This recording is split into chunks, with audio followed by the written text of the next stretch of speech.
Well, on to the biggest news today. US President Donald Trump's ceasefire announcement has significantly impacted energy and market prices. To tell us more on this, we now cut across to Adya Juneja for the latest. Adya, oil has plunged below that $100 per barrel mark. It's down nearly 15% after Iran has agreed to safe passage through the Strait of Hormuz during the ceasefire. Take us through the latest details, not only the numbers, but also the economic impact, especially for Asian economies. Right, Kanishka, you're absolutely correct. Oil prices have dropped sharply today after US President Donald Trump announced a 2-week ceasefire with Iran contingent on the immediate and safe reopening of the Strait of Hormuz. Well, that is the key pointer here.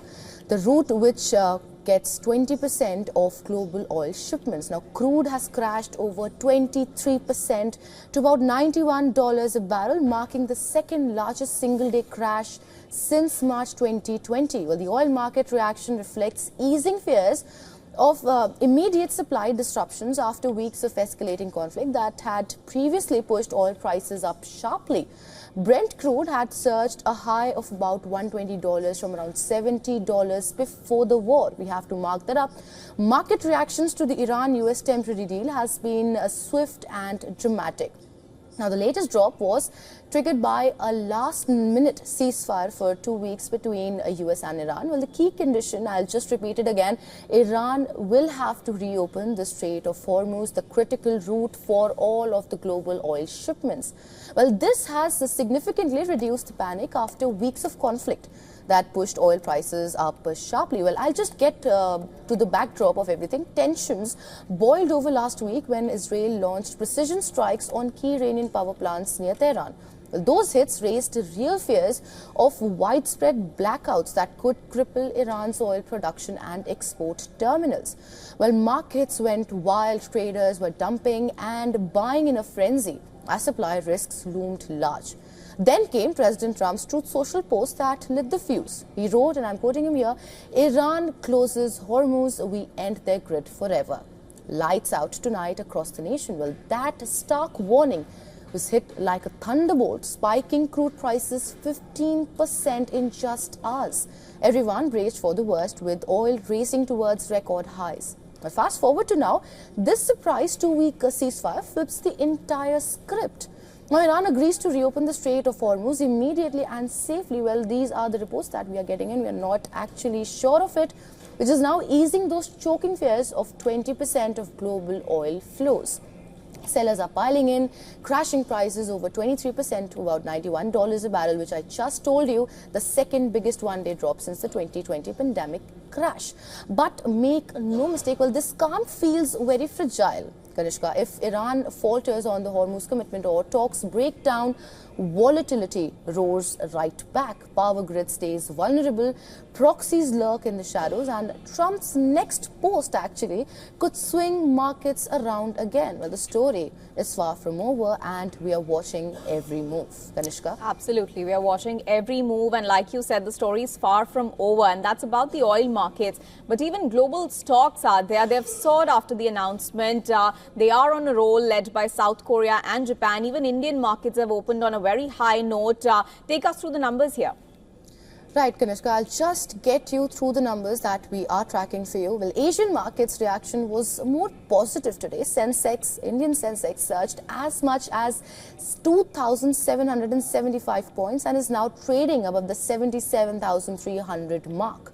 Nifty index soared nearly 3.5% to test the 24,000 points mark. Well, Indian benchmarks also rose significantly, extending gains from late in the previous session, which we are actually tracking. Now, South Korea, if we talk about South Korea's, Kospi surged nearly 6% after the opening. Japan's Nikkei widened its gains to about 5%. Hong Kong's Hang Seng and the Aussie index advanced more than 2.5% today. Well, if you go back to Wall Street, well, Wall Street futures we are tracking, we saw it has surged over 2% and European contracts jumped more than 4%. Now, if you go to Bitcoin and cryptocurrencies, well, Bitcoin soared to about $72,000 after being stuck in a narrow range below the $70,000 mark for the past month.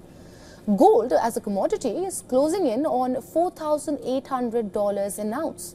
Well, we are continuing to track all of these fast-moving developments as markets react to the sudden shift in all of the geopolitical tensions. While the ceasefire has clearly brought immediate relief, the bigger question now is how things would unfold over the next 2 weeks, especially around the reopening of the Strait of Hormuz, and whether this calm can hold. Well, I'll just go back and give you the bigger picture here. Markets have been on a roller coaster, especially in South Korea, where the Kospi swung widely over the past week because of the oil supply disruptions. Now, traders there faced massive whiplash from Iran's Hormuz threats and Israel's power plant strikes, dumping billions as shutdown fears hit chip makers and exporters hard, because South Korea has chip makers and exporters more rather than, and they don't actually have their own oil, they import that.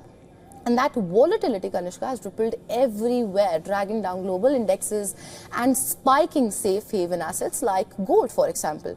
Now, this ceasefire news, it's like a reset button for Korean markets also, which has led the charge up nearly 6% at this point, because stable oil flows means cheaper energy for their factories and smoother exports through the Pacific.